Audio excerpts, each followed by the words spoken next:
मैं गरिमा अग्रवाल आप सभी का वंदन करती हूँ, अभिनंदन करती हूँ।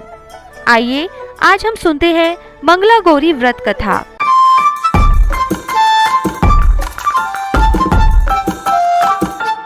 एक समय की बात है, एक छोटे से गांव में एक साहूकार अपनी पत्नी के साथ निवास करता था। साहूकार धनवान था और उसके घर में किसी भी प्रकार की कोई कमी नहीं थी।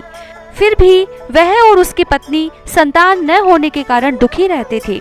संतान की कमी उन्हें हमेशा कचोटती रहती थी। एक दिन की बात है, उस साहूकार के घर में एक साधु आए। साहूकार ने उनका आदर सत्कार किया और उन्हें अपनी समस्या के बारे में बताया। साधु ने साहूकार की पत्नी को सावन में मंगलवार को किए जाने वाले मंगला गौरी व्रत करने की सलाह दी। साथ में पूजा विधि के बारे में भी संपूर्ण जानकारी प्रदान की। इसके बाद साहूकार की पत्नी ने सावन महीने के पहले मंगलवार से ही गौरी मंगला पूजन व्रत रखना शुरू कर दिया। अब वह हर मंगलवार को विधि पूर्वक व्रत और पूजा पाठ करने लगी। इस प्रकार कई महीनों तक उसने यह व्रत किया। एक दिन उसकी धर्म निष्ठा से प्रसन्न होकर माता पार्वती ने भगवान शिव से साहूकार और उसकी पत्नी को संतान प्राप्ति का वरदान देने के लिए कहा। साहूकार को उस रात स्वप्न में एक दिव्य शक्ति ने दर्शन देकर कहा कि एक आम के पेड़ के नीचे भगवान गणेश की मूर्ति विराजमान है। तुम उस पेड़ से आम तोड़कर अपनी पत्नी को खिला देना, इससे तुम्हें संतान की प्राप्ति का सुख मिलेगा। साहूकार ने अगले दिन सुबह उठकर अपनी पत्नी को इस सपने के बारे में बताया और वह उस आम के पेड़ को ढूंढने निकल पड़ा।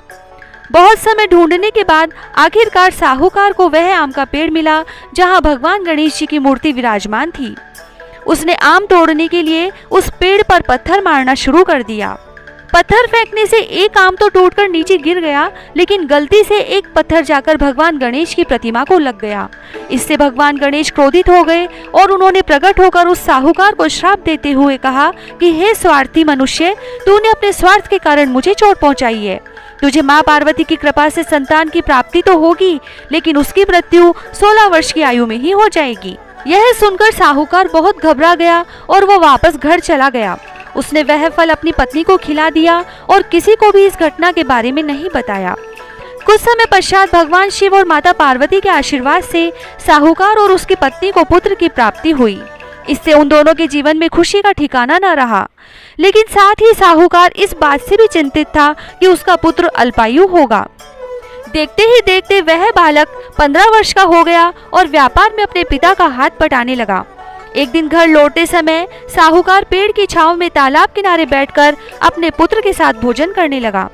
तभी वहां कमला और मंगला नाम की 2 कन्याएं कपड़े धोने के लिए आई और कपड़े धोते हुए आपस में बात करने लगी। कमला ने मंगला से कहा कि मैंने इस सावन मास में प्रत्येक मंगलवार को मंगला गौरी व्रत रखने का निश्चय किया है। तुम भी माँ पार्वती को समर्पित यह व्रत अवश्य करना। इससे माता पार्वती प्रसन्न होती है और हम पर उनकी कृपा दृष्टि बनी रहती है। इसे करने से मनोवांछित वर और अखंड सौभाग्य की प्राप्ति भी होती है। कमला की बात सुनकर मंगला भी इस व्रत को करने के लिए तैयार हो गई। दूसरी ओर साहूकार ने दोनों कन्याओं के बीच यह पूरा संवाद सुन लिया और उसने मन में यह सोचा कि यह कन्या मंगला गौरी व्रत को करती है, इससे इसे अखंड सौभाग्य की प्राप्ति होगी। यह मेरे पुत्र के लिए एक योग्य वधू साबित होगी। ऐसा सोचकर वह अपने बेटे के विवाह का प्रस्ताव कन्या के पिता के पास लेकर गया। साहूकार के गांव में प्रतिष्ठा और मान होने के कारण कमला के पिता अपनी पुत्री का विवाह साहूकार के लड़के से करवा देते हैं। विवाह के पश्चात भी कमला विधि पूर्वक मंगला गौरी का व्रत रखना जारी रखती है। उसके इस भक्ति भाव से प्रसन्न होकर माता पार्वती एक दिन उसे स्वप्न में दर्शन देती है और कहती है कि मैं तुम्हारी भक्ति से अत्यंत प्रसन्न हूँ, इसीलिए तुम्हें अखंड सौभाग्य का वरदान देती हूँ। लेकिन तुम्हारा पति अल्पायु है, इसीलिए अगले महीने मंगलवार के दिन एक सर्प तुम्हारे पति के प्राण लेने आएगा। तुम उसके लिए एक प्याले में मीठा दूध रख देना और उसके पास एक खाली मटका भी रख देना। सर्प दूध पीकर उस मटके में चला जाएगा और फिर तुम उस मटके को ऊपर से कपड़े द्वारा ढक देना। अगले मंगलवार को कमला ने माता पार्वती की बात मानकर एक प्याले में मीठा दूध रख दिया और पास में एक मटकी भी रख दी। सर्प ने आकर दूध पिया और मटकी में जाकर बैठ गया। कमला ने उस मटकी पर कपड़ा बांधकर उसे जंगल में रख दिया।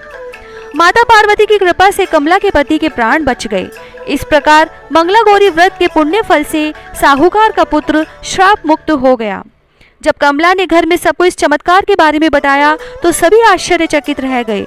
इसके बाद साहूकार और उसकी पत्नी ने अपने पुत्र और पुत्र वधू को आशीर्वाद दिया और पूरा परिवार सुखपूर्वक जीवन व्यतीत करने लगा। जय श्री राधे।